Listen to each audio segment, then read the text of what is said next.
这一节课就上到这边哦，比较难得可以在学校，要谢谢那个梁二如老师哦，那郑宇老师，可以让老师多了几节有关民主课程的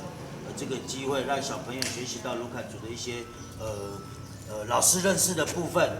老师认识的不是很多，不是很深，但是能够传给你们，是因为我会的也都是你们的五木感悟教我的，昨天瓦扎比，昨天做阿拜。今天勇士歌舞，还有一些卢凯族基本的一些观念跟概念，这个其实都是跟学校老师们在教你们的一样，都是教育你们。为什么老师为什么要很强烈的，就是要教小朋友民主教育卢凯族这一块？教育很重要，它可以影响一个人。如果今天没有给你们去学习、去碰有关卢凯族的东西，你们被教育出来的，请问你们是什么人？比利人也不能这样，应该是说会跟比利人会的东西一样而已。所以，身为卢凯人，还是要会懂得一些卢凯族的一些基本碎石记忆，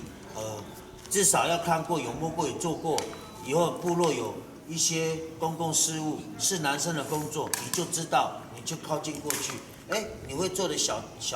你会做的，你就可以做，你会做，可是很多人，你可以帮忙拿下一个动作，五木可能要这个，五木下一个要这个，说行啊，我们在学校有学啊，老师有教我们，所以我知道五木下一个要拿什么，所以五木要继续教我们，女生也是一样。卢凯族的教育很难在教室里面上，一定要做中学才是卢凯族最基本的学习的那个方法，不可能在黑板写给你们，所以一定会让小朋友操作。你做错不要怕，一定会做错才知道下次要怎么样做。你做对了，你这辈子你都会做的，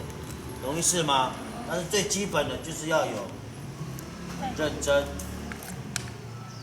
真的态度，然后要有礼貌，懂不懂？教育很重要，学校教育是让你们可以跟外面的社会。不要脱轨，可以沟通，可以讲话，数学概念，可以跟人家去对应，不要被人家骗。你在平地的学习可以一样竞争，可是最重要的你们是卢凯族，要有卢凯族的样子，不要只有长得像卢凯族一样而已，懂意思哈？懂吗？好，那我们下一节我们就把杜拉斯做好，然后我们就来练习，来试打。我们给那个凤梨叶给他画眼睛，画鼻子。然后画五定，画大眼在哪？可以吗？可以哈。好，那我们这一节就上到这边了，我们就谢谢赖老师，谢谢拉老师，好，到这啦。